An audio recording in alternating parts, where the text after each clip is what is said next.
அந்த விசில் சின்னம் ஜெயிக்கக்கூடிய சின்னமா சார்? ஆன்மீக படி பார்த்தீங்கன்னா, இப்போ ஜோசியப்படி ஜாதகப்படி பார்த்தீங்கன்னா, விசில் சின்னம் வந்து ஒரு வெற்றியின் அறிகுறியா இருக்கா? விஜய் வந்து ஒரு மேடையில் பேசும்போது என்ன சொன்னார்? முதல் மேடையில் பேசும்போது நம்மளையெல்லாம் யாரும் விசில் அடிச்சாங்க குஞ்சின்னு சொல்லிடக்கூடாது அப்படின்னு சொன்னவர் வாயில விசில் வச்சுட்டாங்களா? அப்போ அந்த விசில்ங்கிறது ஃபஸ்ட்டு ஒரு மைனஸாக இருக்குது. ஆன்மீக சம்பந்தமான விஷயங்களுக்காக படம் தடையாவதா? படம் ஏன் தடையாவது அப்படின்னு பார்த்தீங்கன்னா, படம் வெளியிடுறதுக்கு முன்னாடியே அவர் வாயால் என்ன சொன்னார்? ஏன் அரசியல் சம்பந்தப்பட்ட விஷயங்கள்லாம் கை வைக்கும் போதெல்லாம் இவருக்கு பிரச்சனை வருதுன்னு பார்த்தீங்கன்னா, அரசியல் கிரகமாக கருதப்படக்கூடியது சூரியன். அந்த சூரியன் இருக்கக்கூடிய நட்சத்திரமானது திருவாதிரை நட்சத்திரம். அந்த திருவாதிரை நட்சத்திரம் விஜய் அவர்களுக்கு முடக்கு நட்சத்திரம். இந்த குறிப்பிட்ட தேதியில் ரிலீஸ் ஆகாதுன்னு நான் தான் சொன்னேன். ரிலீஸ் ஆகாமல் போச்சா? இந்த ஜாதகத்திற்கும் அரசியலுக்கும் இப்போ நடந்துகிட்டு இருக்க பிரச்சனைக்கும் சம்பந்தம் உண்டு உண்டு உண்டு. இப்போ சென்சார் போர்டும் கோர்ட் சொன்ன எல்லா விஷயங்களும் நீக்கி தான் படம் ரிலீஸ் ஆகிற எல்லாத்தையும் உள்ளே வந்துடும் இல்லையா? ஆமாம், பண்ணிடுவாங்க. பண்ணிவிட்டு ஒரு வாரத்தில் எல்லாத்தையும் முடிச்சுட்டு அப்புறம் தேட்டருக்காரங்கிட்ட உட்காந்து பேசவும், நீங்கள் வேணாம் பாருங்கள், 20ஆம் தேதிக்கு அப்புறம் படமும் ரிலீஸ் ஆகும். இவர் படம் ரிலீஸ் ஆன பிறகு தான் எலெக்ஷன் டேட் அறிவிப்பாங்க. 100% விஜய் சுற்றி தான் அரசியல் நடக்குது. இப்போ சினிமாவில் ஹீரோ விஜய், அரசியலில் விஜய் இல்லை. அவங்க கண்ணுக்கு இவங்க 2 பேரும் தான் தெரியும். 2000 ரூபாய் தூக்கி ஓட்டு கொடுத்தாச்சுன்னா, அறிவை கொடுக்கக்கூடிய புதன் லக்னாதிபதி அஸ்தமனம், சனியும் அஸ்தமனம். சனி தான் வந்து கர்மம். நாம் செய்த கர்மம் தான் நமக்கு வரக்கூடிய தொழில், ஜனங்க மத்தியில் நம்மளை கொண்டு போய் சேர்க்கக்கூடியது. ஜோதிட ரீதியான விஷயங்களை ஆழ்ந்து தெரிஞ்சுக்கிட்டு அவர் கூட்டணிக்கு போனாருன்னா ஒரு நல்ல ஒரு நிலைமைக்கு போகலாம். ஸ்ட்ரெயிட்டாக முதல்வர் நாற்காலியில் உட்கார முடியாது. எதிர்பாராத கட்சிகளுடன் விஜய் கூட்டணி வைக்க வாய்ப்பு இருக்காங்க. சீமான் கூட இருக்குது. சீமான் கூட ஏன் இருக்குது அப்படின்னு கேட்டிங்கன்னா, இப்போ பெரும்பான்மை நிரூபிக்கக்கூடிய ஒரு கடைசி தருணம். 2 பேர் கையிலையுமே 40 வயசுக்கு உட்பட்டவங்க ஓட்டு போடுறதுக்கு ரெடியாக இருக்காங்க. அப்போ இவங்க 2 பேரும் இணையும் போது பிரச்சாரம் வெடிக்கும் பீரங்கி மாதிரி. விஜயினுடைய தாக்கம், அரசியல் தாக்கம் யாரையெல்லாம் ஓட்டு சதவீதத்தை வீழ்த்தும் அப்படின்னு பார்த்தீங்கன்னா, அதிமுகவுக்கு வந்து 30% தான் பாதிப்பு, டிஎம்கேக்கு 60% பாதிப்பு, சீமானுக்கு 80% பாதிப்பு.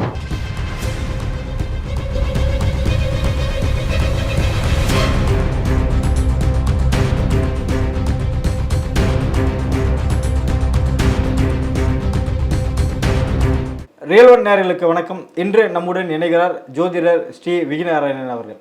வணக்கம் சார். வணக்கம். விஜயோட படம் ஜனநாயகம் பொங்கலுக்கு பிறகாவது ரிலீஸ் ஆகும் அப்படின்னு சொல்லிட்டு தொண்டர்கள், அவரோட ரசிகர்கள் எல்லாருமே பெரிய அவரோட எதிர்பார்த்துருந்தாங்க. ஆனால் இன்றைக்கும் பார்த்திங்கன்னா அந்த படம் குறித்த தகவல் வந்து படம் ரிலீஸ் ஆகும் போது தள்ளி தான் போகணும், ஸோ விசாரணை இன்னும் இருக்குது அப்படின்னு சொல்லிட்டு ஹைகோர்ட்டு ஒரு உத்தரவை பிறப்பிச்சிருக்காங்க. இன்னும் விசாரணை வேணும் அப்படின்ட்டு அதில் ஒரு சில விஷயங்கள்லாம் சுட்டி காட்டியிருக்காங்க. படத்தில் பார்த்திங்கன்னா மதத்தின் அடையாளங்கள் வச்சு கொச்சைப்படுத்தியிருக்கீங்க, இது போல் வசனங்கள்லாம் தேவையா, அதெல்லாம் நீக்கணும் அப்படின்னு சொல்லியிருக்காங்க. தொடர்ந்து ஜனநாயகம் படம் தள்ளி போயிட்டே இருக்கு இல்லையா? இதுக்கு காரணம் அரசியல் காரணமும் சொல்லப்படுது. ஆனால் ஆன்மீகம் வழியாக அவர் ஜோதிடத்திலையும் இந்த தள்ளி போவதற்கான காரணம் இருக்கா?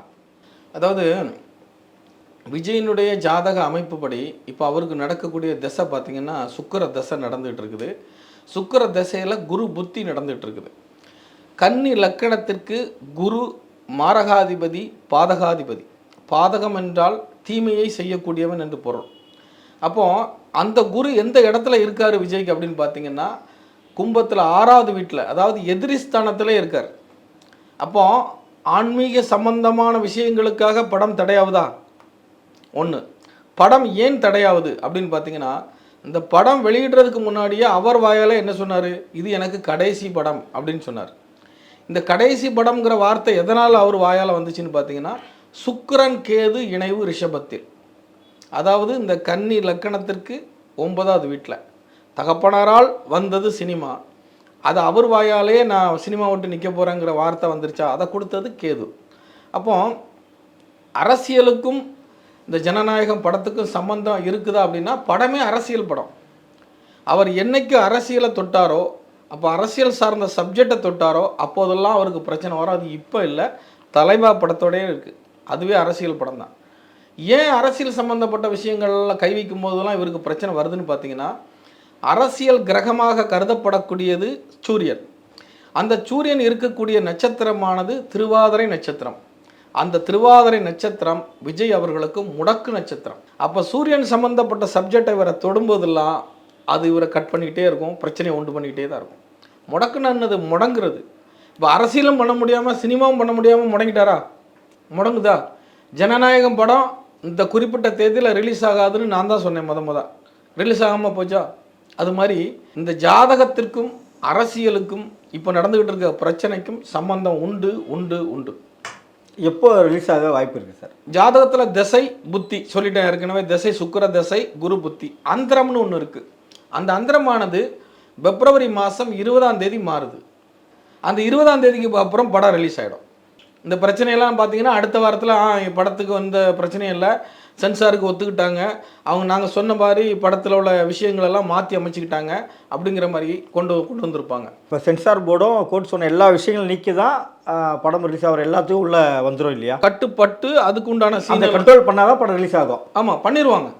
பண்ணிவிட்டு ஒரு வாரத்தில் எல்லாத்தையும் முடிச்சுட்டு அப்புறம் தேட்டருக்காரங்கிட்ட உட்காந்து பேசவும் அந்த 20ஆம் தேதிக்கு மேலே அந்த அந்தரம் மாறுவதற்கும் படம் ரிலீஸ் ஆகிறதுக்கும் கரெக்டாக இருக்கும். நீங்கள் வேணாம் பாருங்கள், 20ஆம் தேதிக்கு அப்புறம் படமும் ரிலீஸ் ஆகும்.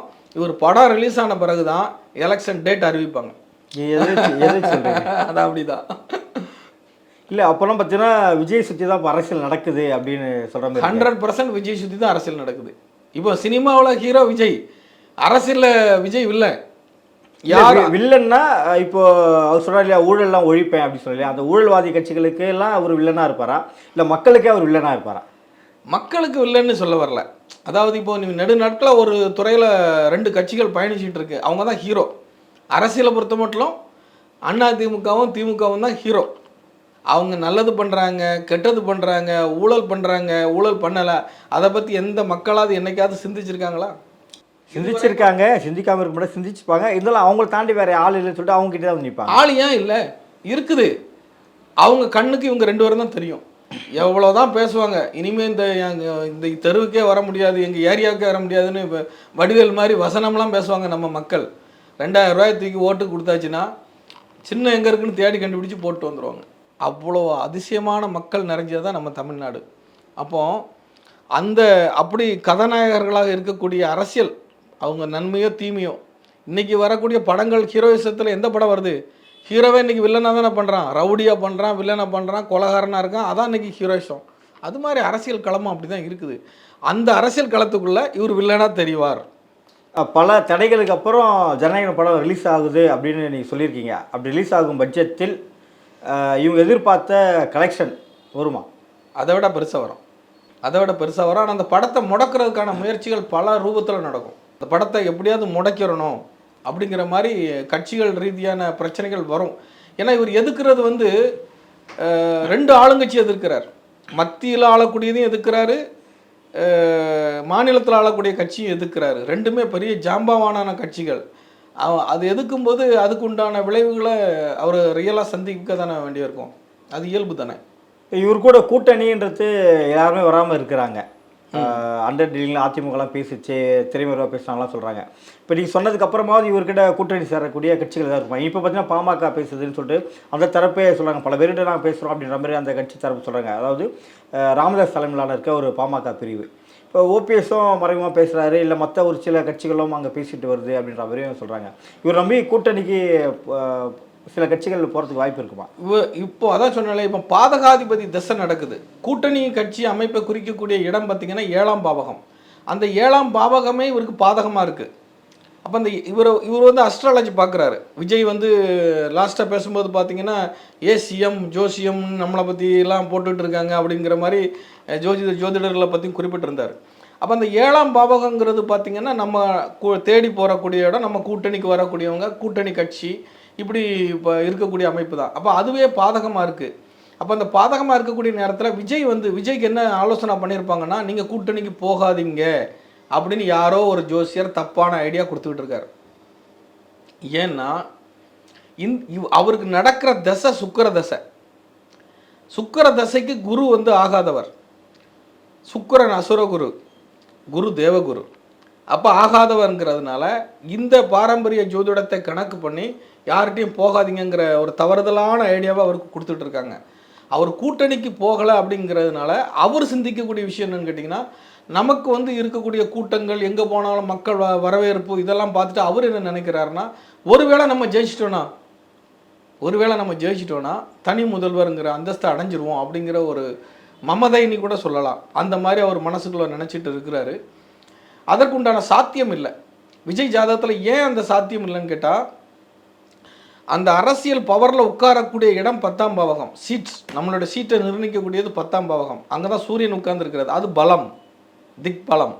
ஆனால் அந்த சூரியன் எதிரிடை நட்சத்திரத்தில் போய், திருவாதிரையில் முடக்கு நட்சத்திரத்தில் போய் உட்காந்துருச்சு. அதே மாதிரி அங்கே சனியும் அஸ்தமனம், புதனும் அஸ்தமனம். அறிவை கொடுக்கக்கூடிய புதன் லக்னாதிபதி அஸ்தமனம், சனியும் அஸ்தமனம். சனி தான் வந்து கர்மம். நாம் செய்த கர்மம் தான் நமக்கு வரக்கூடிய தொழில், ஜனங்க மத்தியில் நம்மளை கொண்டு போய் சேர்க்கக்கூடியது. அப்போ சனி அஸ்தமனமானதான் ஜனங்களால் பிரச்சனையை சந்திச்ச எந்த மக்கள் வந்து கூடி கூடி விசில் அடிக்கிறாங்களோ அதே மக்களால் தான் கோர்ட்டுக்கு போயிட்டு இருக்காரு. புரிதா? சிபிஐ அங்கங்கன்னு போயிட்டு இருக்காரு. அப்போ சனி அஸ்தமனங்கிறதுனால சில நேரங்களில் சனி ஆப்பவும் அடிப்பார். அப்போ இதை புரிஞ்சுக்கிட்டு ஜோதிட ரீதியான விஷயங்களை ஆழ்ந்து தெரிஞ்சுக்கிட்டு அவர் கூட்டணிக்கு போனாருன்னா ஒரு நல்ல ஒரு நிலைமைக்கு போகலாம். ஸ்ட்ரைட்டாக முதல்வர் நாற்காலியில் உட்கார முடியாது, அது இந்த வருஷம் சாத்தியப்படாது. ஆனால் ஒரு தகுதியான ஒரு இடத்த பிடிக்கலாம் கூட்டணியில் போனாருன்னா. இப்போ உதாரணத்துக்கு அவங்க எப்படி நினைக்கிறாங்களோ தெரியாது, இப்போ அதிமுக கூட போகிறாருன்னு வச்சுக்கோங்க, ஒரு துணை முதல்வர் போஸ்ட் கண்டிப்பாக கொடுப்பாங்க, அதில் போய் இருக்கலாம். இப்போ தனிப்பட்ட முறையில் நின்று நிறைய ஓட்டு வாங்கிட்டோம் அப்படிங்கிற மாதிரி போகும்போது இங்கே ஏடிஎம்கே, இங்கே டிஎம்கே 2 பிம்பம் இருக்குது. இந்த பிம்பத்தை உடைச்சிட்டு வரணும், ரொம்ப டஃப்பு. ஒருவேளை அவர் அதில் ஓட்டு வாங்காமல் போயிட்டாருன்னா அவருடைய நிலைமையை கொஞ்சம் கற்பனை பண்ணி பாருங்கள். 2 கட்சிகளை எப்படி அடிப்பாங்கன்னு தவில், அதை அவர் நினைக்கணும். எதிர்பாராத கட்சிகளுடன் விஜய் கூட்டணி வைக்க இதே தேர்தலில் வாய்ப்பு இருக்கா சார்? இருக்குது. இதில் இன்னொரு சான்ஸ் இருக்குது விஜய்க்கு. இதில் இன்னொரு சான்ஸ் எப்படி இருக்குன்னு கேட்டால், சீமான் கூட இருக்குது. சீமான் கூட ஏன் இருக்குது அப்படின்னு கேட்டிங்கன்னா, சீமானுடைய கொள்கைகள் வந்து மொழி கொள்கை, விஜயனுடைய கொள்கை வந்து கலப்படம். எல்லாம் கலந்த கூட்டாசோறு மாதிரி சொல்கிறாரு. அது இல்லைங்கிறாரு, இது இல்லைங்கிறாரு, பெரியாராக இருக்கார், காமராஜராக இருக்கார். இப்படி எல்லாமே ஒரு அவருடைய இதில் குழப்பமாக ஒரு இதில் வச்சுருக்கிறாங்க. ஆகையினால எல்லா ஓட்டையும் பெறலாம் அப்படிங்கிற ஒரு நம்பிக்கையில் யாரோ ஐடியா கொடுத்து அப்படி செய்கிறாரு. சீமானோட இணைந்து பயணிப்பதற்கான வாய்ப்புகள் எப்படி இருக்குதுன்னு கேட்டிங்கன்னா, இப்போ 2 பேருமே தங்களுடைய பெரும்பான்மை நிரூபிக்கக்கூடிய ஒரு கடைசி தருணம். 2 பேர் கையிலையுமே இளைஞர்கள் பட்டாளம் இருக்குது. 2 பேர் கையிலையுமே 40 வயசுக்கு உட்பட்டவங்க ஓட்டு போடுறதுக்கு ரெடியாக இருக்காங்க. அப்போ இவங்க 2 பேரும் இணையும் போது பிரச்சாரம் வெடிக்கும், பீரங்கி மாதிரி. அப்படி பிரச்சாரம் பீரங்கி மாதிரி வெடிக்கும் பொழுது தமிழகத்தில் ஒரு புதுமையான ஒரு தாக்கம் ஏற்படும் பொழுது இந்த சனியினுடைய பயிற்சியாக இருக்கட்டும், சனி அதாவது இதில் ஒரு முக்கியமாக கருதணும், 2026 தேர்தல் நடக்கக்கூடிய காலகட்டத்தில் சனி பகவான் இருக்கக்கூடிய நட்சத்திரம் உத்திரட்டாதி, சொந்த நட்சத்திரம் விஜய்க்கு. பொதுவாக உத்திரட்டாதி நட்சத்திரம் சொந்த நட்சத்திரத்தில் உட்கார்ந்துருக்கிறார். ராகு பகவான் உட்கார்ந்துருக்கக்கூடிய நட்சத்திரம் சதயம், சொந்த நட்சத்திரம். குருபவன் நட்சத்திரம் உட்கார்ந்துருக்கக்கூடிய நட்சத்திரம் புனர்பூசம். 3 கிரகங்களுமே தன்னுடைய சுயச்சாரத்தில் அமர்கிறது. இதை கட் பண்ணி போட்டுக்கணும் தம்பி கரெக்டாக. 3 கிரகங்களுமே தன்னுடைய சுயச்சாரத்தில் உட்கார்ந்து எல்லாம் வலிமையை நிரூபிக்குது. அப்போ அங்கே என்னென்னா 3 கட்சிகளுக்கு தான் போட்டி. இந்த 3 கட்சிகள் தான் அதிகமான ஓட்டு எடுக்கும். அந்த 3 யாருன்னு சொல்ல முடியாது. புரியுதா உங்களுக்கு? ஏடிஎம்கே டிஎம்கேங்கிறது உறுதி, அங்கே விஜய்ங்கிறது உறுதியாகுது. அப்போ விஜய் மட்டும் உறுதியாகும்போது அங்கே சீமானுக்கு பாதிப்பு உண்டு. விஜயினுடைய தாக்கம், அரசியல் தாக்கம் யாரையெல்லாம் ஓட்டு சதவீதத்தை வீழ்த்தும் அப்படின்னு பார்த்தீங்கன்னா, அதிமுகவுக்கு வந்து 30% தான் பாதிப்பு, டிஎம்கேக்கு 60% பாதிப்பு, சீமானுக்கு 80% பாதிப்பு. ஏன்னா இளைஞர்கள் அங்கே இருக்காங்க. டிஎம்கேல வந்து சிறுபான்மையர் ஓட்டு, இஸ்லாமியர்கள் ஓட்டு, கிறிஸ்தவர்கள் ஓட்டு அடி. இன்னும் கேட்டால் டிஎம்கேக்கு சீமானுக்குமே சம அளவு அடி விடும், 80%. அதிமுகவுக்கு கம்மியாக தான். ஏன்னா இங்கே இருக்கக்கூடியவங்களே பொதுவாக ஆன்மீகம் சார்ந்தவங்க, பிஜேபி சார்ந்தவங்க இருக்கிறதுனால ஃப்ளெக்சிபிள் ஆக மாட்டாங்க. அப்போ 20% பாதிப்பு தான் அதிமுகவுக்கு. பெரிய பாதிப்பு சீமானுக்கும் டிஎம்கேக்கும், திருமாவளவனுக்கும் பாதிப்பு. சிறுபான்மையர் ஓட்டு அங்கே இப்போ ஏற்கனவே இருக்கக்கூடிய மக்கள் எல்லாம் மேக்சிமம் திருமாவளவன் கட்சியில் இருக்கக்கூடியவங்க எல்லாம் விஜய் பக்கம் வருவாங்க. அப்போ அதனால தான் இவங்க எல்லாரும் கதறாங்க. அப்போது இது ஒரு பெரிய திருப்பத்தை கொடுக்கும். ஆனால் என்னதான் வலிமையாக இருந்தாலும், என்னதான் இதாக இருந்தாலும், இவர் யாரையாவது சார்ந்து தான் இருக்கணும். முதல் எலெக்ஷன் கிராமம் வரைக்கும் இன்னும் அவர் கட்டமைப்பை உருவாக்கலை. வெறும் மக்கள் பலம் தான். மக்கள் பலம் மட்டும் இருந்தால் போதாது, கட்டமைப்பு இருக்கணும். மாப்பிள்ளை பொண்ணு ரெடி, பந்தல் போடணும், ஸ்பீக்கர் மாட்டணும், லைட்டு வைக்கணும், கேமராமேன் வரணும், அப்போ தான் அந்த கல்யாணம் களகட்டம் எல்லாம் இருந்தாலும் சாப்பாடு போடணும். இல்லை விஜய் இந்த இந்த 2026 தாண்டி 2031 இல்லை அதுக்கு அடுத்து வர தேர்தல்கள் எதுலையாவது பெரிய அளவில் அதான் அவர் கோல் முதல்வர் ஸோ சாத்தியப்பட வாய்ப்பு இருக்கா சார்? முதல்ல இந்த தேர்தலில் அவரை யாருன்னு நிரூபிக்கிட்டோம். ஃபஸ்ட் இம்ப்ரெஷன் பெஸ்ட் இம்ப்ரெஷன் சொல்லுவாங்க. இல்லை அவர் ஜெயிக்கிறதுக்காக வாய்ப்பு இருக்கா? தனியாக நின்னா அவர் ஜெயிக்கிறது வாய்ப்பு? தனிப்பட்ட முறையில் இப்போ இல்லை, எப்போவுமே விஜய் தனி பெரும்பான்மையோடு ஆட்சி அமைக்கவே முடியாது. இப்போ அவர் தொகுதியில் மட்டும் அவர் ஜெயிக்க வாய்ப்பு இருக்கா? எம்எல்ஏ அவரால் அது ஜெயிப்பார். அது கடகம் ராசி, பூச நட்சத்திரம், அரசியலுக்கு உண்டானது தான். அதுலலாம் மாற்று கருத்து கிடையாது. விஜய் அரசியலுக்கு தகுதியான ஜாதகமானா ஓகே, முதலமைச்சருக்கு தகுதியான ஜாதகமானா யோசிக்கணும். புரியுதா? நல்லா நான் சொல்லக்கூடிய வார்த்தைகளை கொண்டுங்க. அந்த விஷயம் எப்போ ஓகே ஆகும் அப்படின்னு பார்த்தீங்கன்னா, இன்னொருத்தரோட கைகோர்க்கும் பொழுது தான் முதலமைச்சர் சீட்டு கன்ஃபார்ம் ஆகும். இப்போ சீமானோட கைகோர்ப்பதற்கான வாய்ப்புகள் எதில் அவங்களுக்கு சாத்தியப்படுதுன்னு கேட்டிங்கன்னா, எப்படி அவங்க பிரிச்சுப்பாங்கன்னா, 2.5 வருஷம் நீங்கள் 2.5 வருஷம் முதலமைச்சராக இருந்துக்கோ. ஆனால் அவங்க 2 பேரும் சேர்ந்தா இப்போ இந்த தேர்தலில் ஜெயிக்க வாய்ப்பு இருக்கு. இந்த தேர்தல் வாய்ப்பு இருக்கு. சீமானும் விஜயும் சேர்ந்தால் இந்த தேர்தலில் ஜெயிக்க வாய்ப்பு இருக்கு. ஆனால் சேர மாட்டாங்க. இல்லை இது வந்து எதை வச்சு சொல்கிறீங்க சார்? ஏதோ கிரக அமைப்புகள் ஏதோ இருக்கா? ஏன்னா கன்னி லக்கணத்துக்கு 7ஆம் வீடு குரு. அந்த குரு வந்து விஜய்க்கு வந்து பகையான வீட்டில் உட்கார்ந்துருக்குது. கூட்டணிக்கு போகிறதுக்கான மைண்டே கொடுக்காது. தாங்கிற கர்வம் இருக்கு. குருனாலே ஒரு வாத்தியார் எப்படி இருப்பார்? வாத்தியாருடைய தன்மை என்ன? எனக்கு எல்லாம் தெரியும். எல்லாரையும் மாணவராக தான் பார்ப்பார்.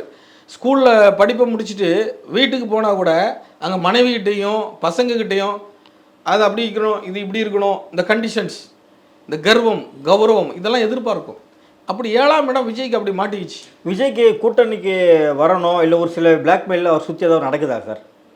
அரசியல் ரீதியாக எது வேணாலும் நடக்கிறதுக்கான வாய்ப்பு இருக்குது. அந்த வாய்ப்பை கொடுத்ததே விஜய் தானே. உங்களுக்கு முதல்ல அவர் வந்து இந்த கூட்டங்கள் போடுறது, முதல் சிம்டம்ஸே முதல் இதுலேயே மின்கம்பம் சரிஞ்சு விழுந்துச்சு. அப்போவே அவர் சிந்திச்சிருக்கணும். அப்போவும் நான் ஒரு வீடியோ போட்டிருந்தேன், இது சரி வராத சூழ்நிலையாக இருக்குது, கவனம்னு சொல்லியிருந்தேன். அதை தாண்டியும் பெரிய காவு, இதுவரைக்கும் எங்கேயும் நடக்காத ஒரு காவு, 41 பேர். எவ்வளோ பெரிய இழப்பு அது? சாதாரண விஷயமா அது அவ்வளோ சீக்கிரத்தில் வின் பண்ணி வந்துட முடியுமா? அப்போ அதில் எவ்வளோ பெரிய சிக்கல் இருக்குது. அப்போ யாரையெல்லாம் அனுசரித்து போனால் இந்த கட்சியை காப்பாற்ற முடியும்? தன்னை நம்பி வரக்கூடிய ஆயிரக்கணக்கான தொண்டர்கள் இருக்காங்க, அவங்கள காப்பாற்றணும். மக்கள் இருக்காங்க, மக்களுக்காக நீங்கள் போகிறீங்கன்னா அந்த பொறுப்புணர்வு இருக்கு இல்லையா? விஜய் வந்து இப்போ நடிகர் கிடையாது, அரசியல் தலைவர். பொறுப்புணர்வோடு செயல்படணும். அவர் இந்த சின்னத்தை செலக்ட் பண்ணுறதுல கூட அவங்களுக்கு ஒரு மைண்டு வரலையே. அந்த விசில் சின்னம் ஜெயிக்கக்கூடிய சின்னமா சார்? ஆன்மீக படி பார்த்தீங்கன்னா, இப்போ ஜோசியப்படி ஜாதப்படி பார்த்தீங்கன்னா விசில் சின்னம் வந்து ஒரு வெற்றியின் அறிகுறியாக இருக்கா? இப்போ விசில் சின்னத்துக்கு பற்றி ஒரு உதாரணத்துக்கு நான் சொல்கிறேன். விஜய் வந்து ஒரு மேடையில் பேசும்போது என்ன சொன்னார்? முதல் மேடையில் பேசும்போது, நம்மளையெல்லாம் யாரும் விசில் அடித்தாங்க குஞ்சின்னு சொல்லிடக்கூடாது அப்படின்னு சொன்னவர் வாயில் விசில் வச்சுட்டாங்களா? நல்லா யோசிச்சு பாருங்க. அவர் தான் சொன்னார், விசில் அடித்தாங்க குஞ்சின்னு நம்மளை யாரும் நினச்சிடக்கூடாதுன்னு. இந்த அப்படி விசில் வாயில் வச்சுக்க, நீனு ஊது அப்படின்னு வச்சுட்டாங்களா? இதை இவங்க எழுதி கொடுத்தாங்களா, தேர்தல் ஆணையம் பண்ணிச்சாங்கிறது ரெண்டாவது. அப்போ அந்த விசில்ங்கிறது ஃபஸ்ட்டு ஒரு மைனஸாக இருக்குது. இது ஒன்று இல்லை, அது அவங்க வந்து ப்ளஸ்ஸாக தானே விஜய் பார்க்குறாரு. தன்னோட படத்தில் சொன்னக்கூடிய வசனங்கள்லாம் வச்சு பார்க்கும்போது அவங்களுக்கு அது ப்ளஸ்ஸாக தானே அவர் பார்க்குறாரு. அந்த விசிலுடைய தன்மையை கேளுங்க. இப்போ ஒவ்வொரு தேர்தல் சின்னமும் எப்படி இருக்குது? உதய சூரியன். சூரியன் இல்லாமல் உலகம் இல்லை. தினமும் சூரியனை நீங்கள் பார்த்து தான் ஆகணும். சூரியன் தான் பல பேருக்கு உயிரை கொடுக்குது. சூரியன் தான் பல பேருக்கு எனர்ஜி கொடுக்குது. சூரியன் இல்லைன்னா எதுவுமே இயங்காது. அது அதனுடைய தன்மை. ரெட்டை இலை, அது இலையாக நீங்கள் பார்க்கக்கூடாது. பெருமாள் கையில் இருக்கக்கூடிய ஒரு முத்திரையினுடைய சின்னம் அது. பெருமாளை கூர்ந்து கவனிங்க. பெருமாள் சிலையை கூர்ந்து கவனிச்சிங்கன்னா இந்த சின்னம் இருக்கும். இப்படி வச்சுருப்பார் பெருமாள். 4 கையில் ஒன்று இப்படி இன்னொரு கை கீழே பொருள் கொடுக்குற மாதிரி இப்படி இந்த சின்னம் எப்பவும் இருக்கும் பெருமாளுக்கு. இது வெற்றியின் சின்னம், செல்வத்தின் சின்னம். அதான் எம்ஜிஆர் எங்கே போனாலும் இப்படி தான் காட்டுவார். ஏழைன்னு கூட சொல்ல மாட்டார். போட்டுருங்க, முடிஞ்சு போச்சா? அப்போது இதெல்லாம் கூர்ந்து கவனிக்கணும், எப்படிலாம் இவங்க வெற்றி அடைஞ்சிருக்காங்க அப்படின்னு சொல்லிட்டு. விசிலுங்களுடைய தன்மை என்னது? இப்போது ஓட்டு கேட்க போகிறாங்க. ஒரு இடத்துல ஒரு ஊருக்கு ஓட்டு கேட்க போகிறாங்க, ஒரு தெருவுக்குள்ளே போகிறாங்க, குறைஞ்சது ஒரு 200 பேர் போவானுங்க. 200 பேரை விசில் ஊதுனா அந்த தெரு என்னத்துக்கு ஆகும்? நல்லா யோசிக்கிறேன். விஜய் வந்துட்டார் வாங்க அப்படின்னு எல்லாரும் வெளியேந்து பார்ப்பாங்க. 200 பேரை விசில் அடித்தா அந்த வீட்டுக்குள்ளே இருக்க நோயாளிங்க, குழந்தைங்க, மெச்சூரிட்டியான படித்தவங்க நிரூபிச்சிட்டானுங்களா இவனுங்க விசில் அடித்தாங்க கொஞ்சின்னு இருக்க விட மாட்டான்றானுங்களா? என்னடா இது? ஒரு பேசக்கூட முடியாது. இவங்க பண்ண ஒரு திட்டத்தை ஓட்டு சொல்லி ஓட்டு கேட்கணும்னா பின்னாடி உட்காந்து விசில் அடிச்சுட்டு இருப்பான். அவனை கண்ட்ரோல் பண்ண முடியாது. ஏன்னா இளைஞர்கள் தத்தத்தை எழுப்பக்கூடிய சின்னங்களை அதிகமாக செலக்ட் பண்ணக்கூடாதுங்க. மக்களுக்கு டிஸ்டர்பன்ஸாக இருக்கும். ஏற்கனவே மன நெருக்கடியில் மக்கள் வாழ்ந்துகிட்டு இருக்காங்க. வாழ்வாதாரம் அப்படி நம்மளை சுற்றி ஆகிப்போச்சு. சுற்றி மோட்டார் சத்தம், டிவி சத்தம், ஃபோன் சத்தம், பார்த்தாக்க அங்கங்கே கோயிலில் ஸ்பீக்கரு, வாங்கு சத்தம், சர்ச்சில் மீட்டிங், இப்படி எங்கே பார்த்தா அரசியல் மீட்டிங், இப்படி எல்லாமே இருக்குது. நம்மளை சுற்றி சத்தம் இருந்துக்கிட்டே இருக்குது. இந்த சத்தத்துக்கு மத்தியில் இந்த சத்தம், விசில் சத்தம், இது ஒரு தன்மையா? பஸ்ஸில் கண்டக்டர் என்ன சொல்கிறாரு? போலாம் ரைட், போலாம் ரைட். அப்போ கட்சி விட்டு போலாம் ரைட்டுன்னு அர்த்தமா? அது எல்லாரையும் போய் சொல்கிறது இல்லை. ஒரு ரெடி ஆகிட்டோம், நம்ம கிளம்புறோம் அப்படின்றதுக்கு ஒரு எங்கே கிளம்புறீங்க? நீங்கள் இருக்கணும் முதலமைச்சரில் நாற்காலியில் உட்காரணுமா, கிளம்ப போகிறீங்களா? தன்மையை கவனிக்கணும். ஒவ்வொரு பொருளுடைய தன்மையை கவனிக்கணும். விசில் விட்டோன்னே ஓட்டப்பந்தய வீரர்னு ஓடிடுவான். புரியுது உங்களுக்கு? அவர் வாயால் என்ன சொல்கிறாரு? கப்பு முக்கியம், பிகிலு. கப்பு வேணும்னா விசில் ஊதணும். இவர் விசில் ஊதி கப்பை இன்னொருத்தன் கைப்பற்றி போயிட்டானா? பிடி மாஸ்டர் விசில் ஊதிட்டு தான் இருப்பார். கப்பு யார் கைக்கு போகணும்? அப்போ கப்பு முக்கியம், பிகில் என்னாச்சு? இந்த ஐடியா கொடுத்த ஜோசியர், கூட இருக்கக்கூடிய ஆலோசனை பண்ணக்கூடியவங்க, முதிர்ச்சி அடைஞ்ச அரசியல்வாதிங்க 2 பேர் இருக்காங்க. 2 அண்ணன்மாருங்க. நாஞ்சில் சம்பத் அண்ணன்லாம் எவ்வளோ பெரிய ஆள். இதெல்லாம் அவங்க எப்படி கவனிக்காமல் விட்டாங்கன்னு தெரில. அண்ணன் செங்கோட்டை அண்ணன் பெரிய இதெல்லாம் அவங்க எப்படி கவனிக்காமல் விட்டாங்கன்னு எனக்கு இன்னுமே ஆச்சரியமாக இருக்கு. புஷியானதை செலக்ட் பண்ணியிருப்பாரோ? இருக்கலாம். அவர் எப்பவும் விசில் எதுவும் போட்டுக்கிட்டு இருக்காரு. அவர் கூட செலக்ட் பண்ணியிருக்கலாம். நான் என்ன சொல்கிறேன்னா, சின்னங்கள், இந்த சின்னங்களை பயன்படுத்தின மயில்சாமி, பிரகாஷ்ராஜ், தமிழறிவு மணியன்லாம் அவர் இல்லை, மயில்சாமியாவது நம்ம தான் இங்கே வந்து காப்பாற்றணும் அப்படின்ற ஒரு இதில் சுயேட்சையாக வந்துருந்தார். ஆனால் சுயேட்சை சின்னதாக தான் ஒரு காமெடி நடிகரை பிரகாஷ்ராஜ் ஒருத்தர் வெளில ஒருத்தர். இவர் தமிழறிவு மணியன் எவ்வளோ பெரிய அரசியல்வாதி தெரியுமா? தமிழறிவு மணியனை தமிழ்நாட்டில் எத்தனை இளைஞர்களுக்கு தெரியும்? நிறைய பேருக்கு தெரியாது. அவரே தமாக கட்சியில் போய் ஜாயின் பண்ணிட்டார். இல்லை, அவர் அரசியல் ஞானிங்க. அவரும் ஆக்சுவலாக அவர் இன்னைக்கு முதலமைச்சர் ஆக வேண்டிய ஒரு இடத்துல இருந்தவர் ஒரு மாறிட்டார். அது வெளியிலே தெரியாமல் போயிடுச்சு. அது ரஜினிகாந்த் அரசியலுக்கு வந்திருந்தால் அந்த கனவு நிறைவேறி இருக்கும். ரஜினிகாந்த் அரசியலுக்கு வந்திருந்தால் முதலமைச்சர் தமிழறிவு மணியனாக தான் இருந்திருப்பார். அதில் சந்தேகமே கிடையாது. அப்படிப்பட்ட ஒரு மாமனிதனை நம்ம இழந்துட்டோம். நல்லவங்களாம் நம்ம கண்டுக்கு போகிறாங்க. நீங்கள் கேட்டிங்க தெரியுமா, இந்த 2 கட்சியை விட்டால் யாருமே இல்லைன்னு. இவர் ஒரு ஆள் இருக்கார். இந்த ஆளை இந்த தமிழ்நாடுக்கு நிறைய பேருக்கு தெரியாது. 80% மக்களுக்கு தமிழறிவு மணியனை தெரியாது. ஆனால் உண்மையான அரசியல்வாதி, ஊழல் பண்ணாத அரசியல்வாதி, நேர்மையான அரசியல்வாதி யாருக்கு தெரியும்? அவங்களால நம்ம மதிக்க மாட்டோம். நல்ல கண்ணு அரசியல்வாதிக்கு யாருக்கு தெரியும்? தியாகம் பண்ணவர், ஜெயிலில் இருந்தவர் யாருக்கு தெரியும்? விஜயை தெரிஞ்சு போச்சா? அப்போ இங்கே நல்லதுக்கு காலெல்லாம் இந்த விசில் சின்னம் வந்து கை கொடுக்காதா சார்? சின்னத்தினுடைய தன்மையை கவனிக்கணும். அந்த சின்னம் மைனஸ் பாயிண்ட் தான் என்னையே கேட்டால். இவங்க இந்த சின்னத்தை தொடர்ந்து பயன்படுத்த முடியாத நிலைகள் வரலாம், அல்லது இந்த சின்னத்தை வாபஸ் வாங்குறதுக்கு வாய்ப்பு இருக்குது, அல்லது இந்த சின்னத்தால் பல இடங்களில் பிரச்சனைகளை சந்திக்கிறதுக்கான வாய்ப்பு இருக்குது. ஏன்னா அந்த தேர்தல் அறிவித்த காலகட்டம், அந்த சின்னத்தை அறிவித்த காலகட்டமும் சரி கிடையாது. அவருக்கு ஆப்போசிட்டான நட்சத்திரம் ஓடிச்சு. அன்றைக்கி திருவோண நட்சத்திரம். விஜய் வாயில் வச்சு அறிமுகப்படுத்தினார் இல்லையா விசில, அன்னைக்கு ஓடுனது பார்த்தீங்கன்னா அஸ்வினி நட்சத்திரம். இந்த 2மே பூச நட்சத்திரத்துக்கு அன்னைக்கு ஆப்போசிட் நாள். சின்னத்தை அறிமுகப்படுத்தினாலே ஆப்போசிட் நாள் தான். இந்த சின்னத்தால் ப்ராப்ளம் தான் வரும். அவங்க கொஞ்சம் வேற மாற்றிக்கணும். கப்பு ஓகே, பிகிலு, அந்த கப்பை அவர் செலக்ட் பண்ணியிருக்கலாம். அதையும் அவங்க எழுதி கொடுத்துருக்காங்க. ஆனால் அதை அவங்க மிஸ் பண்ணிட்டாங்க. ஆலமரம், பனைமரம், இதெல்லாம் சூப்பர் சின்னம், நிலச்சி நிற்கும். என்னை அஸ்ட்ராலஜியை கேட்டிருந்தா நான் சொல்லியிருப்பேன், பனைமரத்தை செலக்ட் பண்ணுங்கள், ஆலமரத்தை செலக்ட் பண்ணுங்கள், தலைச்சி வாங்கி நிற்கும். பனைமரம் எல்லா பொருளும் பாகமும் பலம், பல 100 ஆண்டுகள் பயன் தரக்கூடிய ஒரு பொருள்னு நான் சொல்லியிருப்பேன். எங்கேயோ போய் சிக்கிட்டு இருக்காரு. நடப்பு நிகழ்வுகள் குறித்து பல்வேறு கருத்துக்களை பற்றி மிக்க நன்றி.